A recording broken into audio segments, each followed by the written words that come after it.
Good afternoon to everyone. Yesterday in the class we learned about the coordination compounds and their general things and the types of ligands. We know that the coordination compounds are the compounds containing at least one complex ion in which a central metal ion are bonded with the anionic ions or neutral molecules. That should be called it as a coordination compounds. The anion and the or neutral molecules that should be bonded with central metal ion, that bond is called it as a coordinate bond. And the main general things we have to know about the coordination compound is, one is coordination entity. It means the central metal ion and the ligands are strongly bonded with a coordinate bond, and that should be have a geometrical shape, definite geometrical shape that should be called it as a coordination entity. And the second one is central metal ion, or it may be called it as also a central metal atom. The central metal atom, it should be always a d block elements, and that metal atom that should be bonded with the negatively charged ions or neutral molecules. Third one is coordination sphere. It means the central metal atom and the ligands that should be written in the square bracket. It means the atoms that should be in the square bracket is called as a coordination sphere. Then fourth one is ligands. It means the ligands means a negatively charged ions or neutral molecules that should be bonded with the central metal atom. The types of ligands are monodentate ligand. It means monodentate means it has a only one donor atom. Next, second one is bidentate ligand. It has a two donor atom. Third one is polydentate ligands. It means it has a more than two donor atoms. In that we have a tridentate. It means three donor atom. Tetradentate, it means four donor atom. Pentadentate, it means 5 donor atom. Lastly is hexadentate. It means the central metal atoms are bonded with the 6 donor atoms or 6 ligands. Lastly is ambidentate ligand. It means the central metal atom that should be bonded with the different ligands or different donor atoms. It means the central metal atom does not contain a same anion or neutral species that should be bonded, but here in ambidentate ligand the central metal atom that should be bonded with a different donor atom. Next one is oxidation coordination number. Coordination number for central metal atom or central metal ion. The coordination number, how to calculate a coordination number is the ligands. How many ligands are bonded with a central metal atom? In the first complex there are 6 chlorine atoms are bonded with the platinum. So therefore the coordination number of platinum is 6. Next we move on to the second one is oxalate ion. Yesterday I told you that C2O4, in that it has a 2 donor atoms. Okay, COO minus and COO minus. One C2O4, it contains 2 donor atoms. Therefore 3C2O4 contains 6 donor atoms. So that's why iron is bonded with the 6 oxalate ion. So that's why it carries a 6 coordination number. Next, ammonia is bonded with the nickel. It has a 4 coordination number. Last one is chelation. Chelation means the formation of ring complex that should be between the bidentate and other polydentate ligands. The central metal ion is called as a chelation. That complex is called it as a chelate complex. It means the central metal atom is bonded with a bidentate, not a unidentate, bidentate and other polydentate ligands. That complex is called it as a chelate complex. That complex is more stable than the other complexes. Got it? Yesterday we learned these things. Next, in today's class, we learn about the physical methods for the study of complexes. Before going to that, I need to tell you is there is a naming. It means nomenclature of complexes. I will tell you in the later classes. Okay. In next, we move on to the physical methods for the study of complexes.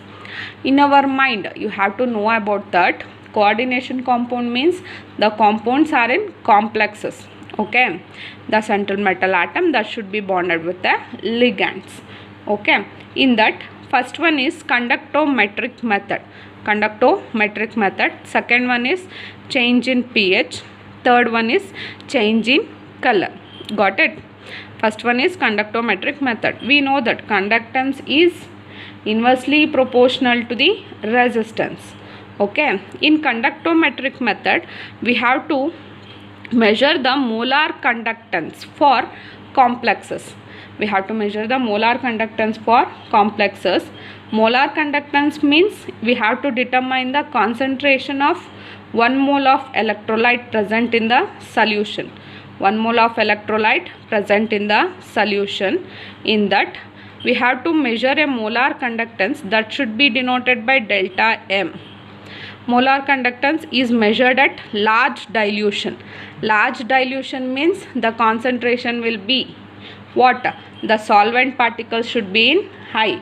It means the percentage of solvent molecules are high in nature. When the dilution occurs, the solvent part is more. When the concentrated, it means the solid particles are in more. In that, we have to measure a molar conductance at large dilution. It gives the number of electrical charges. It means when the dilution occurs, the ions will be dissociated. It means, for example, here I am giving a one example, sodium chloride. Okay, when we adding a sodium chloride to the water, what happens? The sodium chloride get dissolved in the water. Why it dissolves? Because it breaks the bond. Okay, so when it dissociates to give Na plus and Cl minus, in that the dilution will occurs. We have to know about the electrical charges, total sum of electrical charges present in the solution, that we have to know about this method. Okay, here I am giving an example, the molar conductance of NaCl. We know that NaCl means Na, sodium, it donates a 1 electron, so it carries a plus charge. Then chlorine, it accepts a 1 electron, so it carries a negative charge. So it has a 2 charges. There is a 2 charges, ions, and its molar conductance is 114 Simon. S is Simon meter square per mole. Got it? In conductometric method, molar conductance is measured at large dilution. When the dilution occurs, the ionic compound, or it may be any solid compound, that should be dissociate to give ions. In sodium chloride, they have a 2 charges only, because sodium carries plus 1 charge, chlorine carries minus 1 charge. That molar conductance is 114 Simon meter square mole inverse. If we take another example is molar conductance of barium chloride. Barium has a plus 2 charge, chlorine has a minus 1 charge. Here barium chloride, it means BaCl2. Here barium is 1 atom, Cl is 2 atoms. Barium carries a plus 2 charge, and chlorine, each chlorine carries a minus 1 charge. So then the total charges are 4 charges. Its molar conductance is 238 Simon meter square mole inverse. Did you get it? How to determine how to determine a how to know about the study of complexes by conductometric method. Molar conductance, it means dilution. Mainly we know about the dilution. We have to know about the concentration of 1 mole of electrolyte present in the solution. Okay, in that we have to know about the charges, sum of the charges, how many charges are present in the dilution. Okay, next we move on to the change in pH. We know about that pH is the negative logarithm of molar concentration of H plus ion. Okay, pH, it means negative logarithm of molar concentration of H plus ion. Generally the ligands are either weak acids or weak bases. Okay, in general we have to take a ligands that should be always in weak acids or weak bases. The pH of aqueous solution, that should be decreases. Okay, when the pH should be decreases, the complex formation will be start. Got the point? When the pH should be decreases, the complex will be formed. The decrease in pH, when the pH will be decreases, the stability of the complex is also increases. Did you get it? When the pH should be decreases, the stability of the complexes should be increases. Okay, for example, in the formation of metal complexes with EDTA, ethylene diamine tetraacetic acid, that should be EDTA in the presence of glycine or oxalate. Here H plus ion concentration should be increases and pH should be decreases. Okay, H plus ion concentration in the complex formation of with EDTA increases, and that in the way the pH will be decreases. Got the point? Decrease in pH, stability of the complexes will be increases. Okay, last is change in color. Change in color, it means indication of complex formation. Indication of complex formation. We know that mainly the complexes, almost all complexes are in color. Okay, it means it indicates the formation of complexes. Change in color, we have to know about that. It means indication of complex formation. For example, when copper sulfate solution, in copper sulfate solution, the ammonia should be added. Here the ammonia will be the ligand. It gives a deep blue color. So we know that the complex will be formed. I already told that most of all complexes are in colored complexes. These are the physical methods for the study of complexes. First method is conductometric method. In that we have to measure a molar conductance. In that we have to know about the sum of the charges. Next, change in pH. Decrease in pH, the complexes will be stable, more stable. Change in color, it means indication of complex formation. Okay, next we move on to the stability of complexes. Next we move on to the stability of complex ions. We have to know about the stability, how the complex ions are stable. Here we have to know about that most of complex ions are stable. Most of all complex ions are stable when they dissociate in solution. When they dissociate in solution to small extent to attain a equilibrium. When it becomes dissociates, it attains a equilibrium. Here I am giving an example of diamine silver. It dissociates to give silver ion and ammonia. This complex will be, silver complex will be dissociates to give Ag plus and 2 moles of ammonia. That should be attain a equilibrium. You know that equilibrium, what is equilibrium? It means the state that should be in the chemical reaction. We have to say that the backward reaction and the forward reaction, it means forward reaction and the backward reaction should be getting equal. or in the form of titration.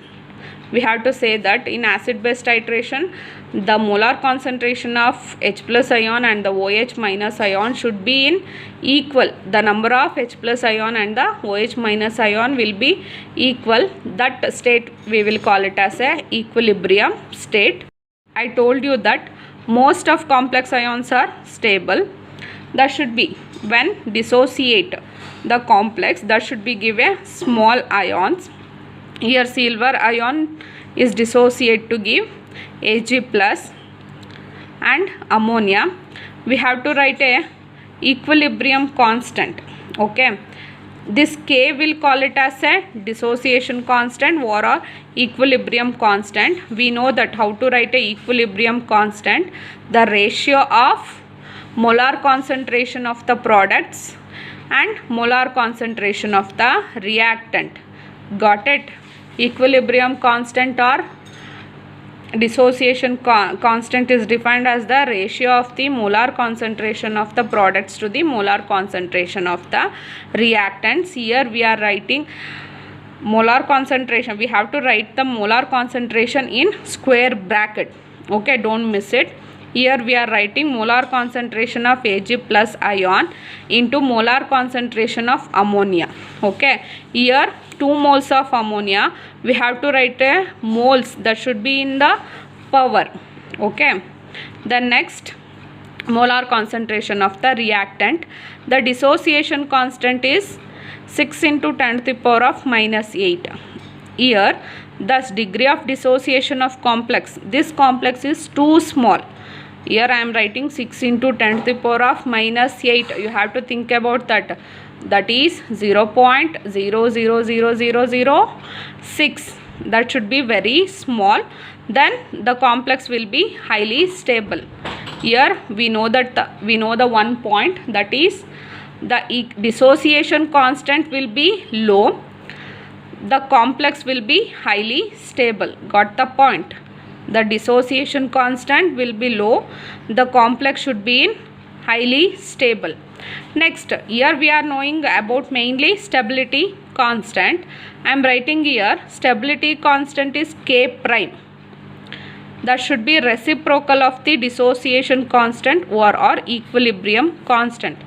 Got the point? The stability constant is reciprocal of the equilibrium constant or dissociation constant.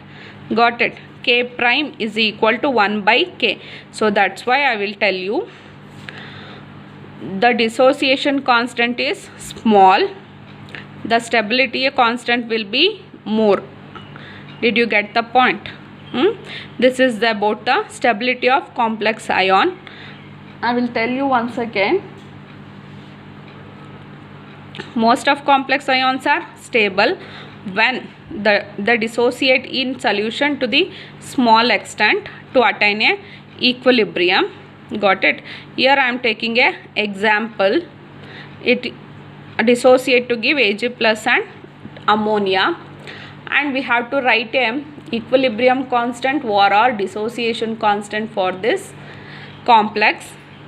Dissociation constant means it is defined as the ratio of molar concentration of the products to the reactants.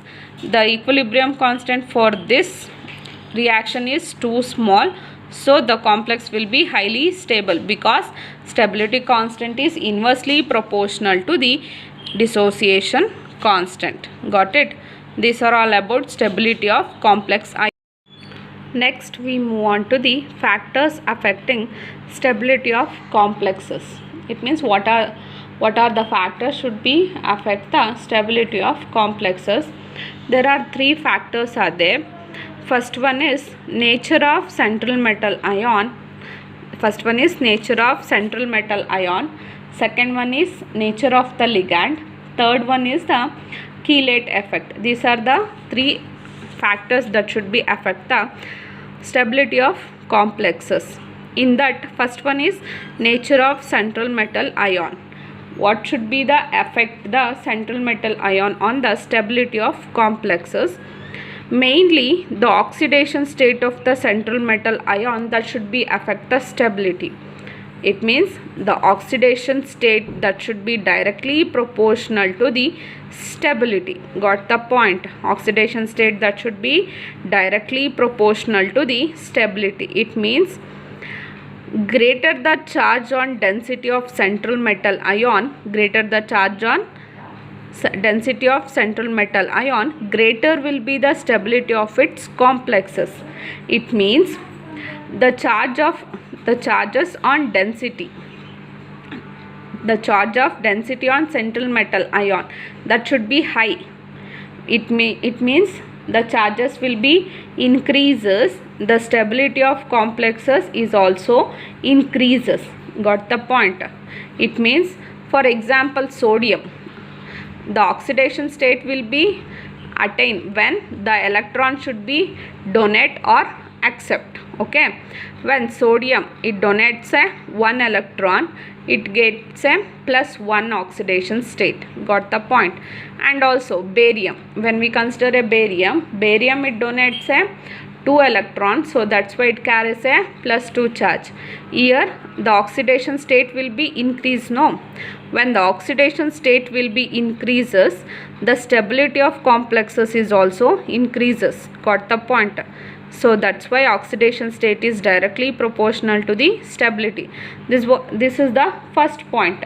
Greater the charge on density of central metal ion, it means the charge will be increases, greater the stability of its complexes. This is the first point. Next, second point is greater the charge and smaller the size of the central metal ion.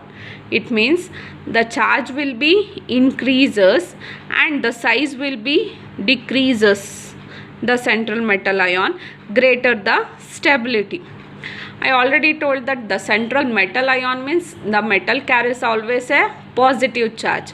When the metal carries a positive charge, that means it donates a electron. It does not accept a electron, it donates a electron, so that's why it carries a positive charge. Here greater the charge, it means the charge will be goes on increases. It means +1, +2, +3, whatever it may be, and then the size will be decreases.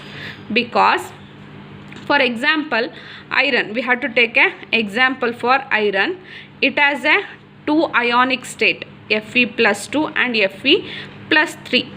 In Fe+2 it donates only 2 electron, so that's why it carries a +2 charge. Okay, if Fe3+, it donates a 3 electron, so that's why it carries a +3 charges. It has a in comparably Fe3+ in and Fe2+, in that Fe3+ has a higher charges. Got the point? Higher charges, but in small size, because the electron should be removed from the outermost shell. The electron should be removed from the outermost shell of the atom. The size will be decreases. When how much electrons are removed, the size will be goes on decreases. Got the point? The electron should be removed from the outermost shell of the atom. The atomic size will be goes on decreases. So that's why higher the charge on the metal atom, smaller the size. Comparably iron 3+ and iron 2+. Iron 3+ has a higher charge and has a small size compared to iron 2+. The second point will be said that like that, greater the charge and smaller the size. Charge will be greater and the size will be small, that possess the greater stability. Okay, here some of the examples are there, in that they have a same charge but different in ionic radii. How to know about the metal ion carries the same charge? How to know about which one is more stable? By knowing their ionic radii. Okay, there is a difference between atomic radii and ionic radii. Atomic radii means the distance between the center of the nucleus to the outermost shell of the electron. In the atomic radii there is no loss of electron. Got it? In ionic radii there will be a loss of electron. Okay, here there is some ions carrying a same charge but different ionic radii. The order of stability complexes have shown. That should be given in the ionic radius. Copper, nickel, cobalt, iron, manganese, they have same charges, but ionic radius goes on increases. Okay, this is the order for some ionic radii. And the last one is, higher the electronegativity of the central metal ion, greater the stability. It means when the central metal atom have the high electronegativity values, the stability of the complex will also a high. Got the point? Higher the electronegativity of the central metal ion, greater the stability. These are the factors on the nature of central metal ion. Once again I am telling, oxidation state is directly proportional to the stability. It means greater the charge on density of central metal ion, greater the stability of its complexes. It means the charge on central metal ion increases, the stability will be also increases.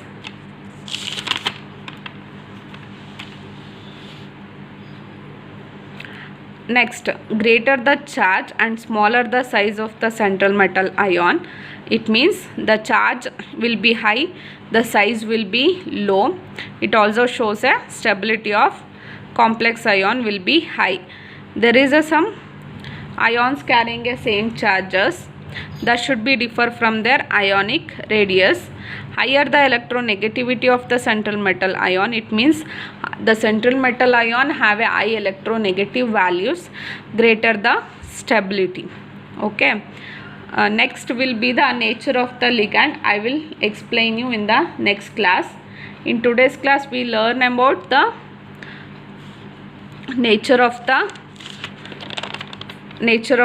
central metal ion and the physical methods for the study of complexes. It means conductometric method.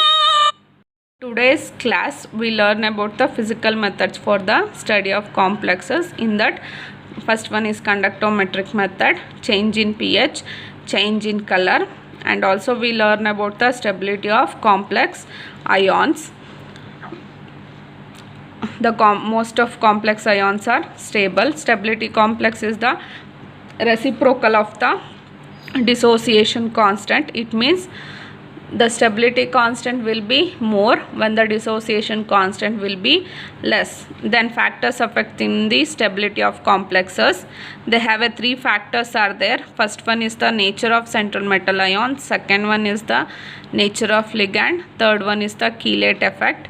In that today we learn about the nature of central metal ion. That should be oxidation state is directly proportional to the stability. The charge of central metal ion will be increases, greater the stability. When charge increases, the size will be decreases, also the stability is also increases. When the charges have a same charges on central metal atom, we know about the ionic radius. Then last one is the central metal atom have the higher electronegativity value. They should have a high stability complexes. Thank you one and all.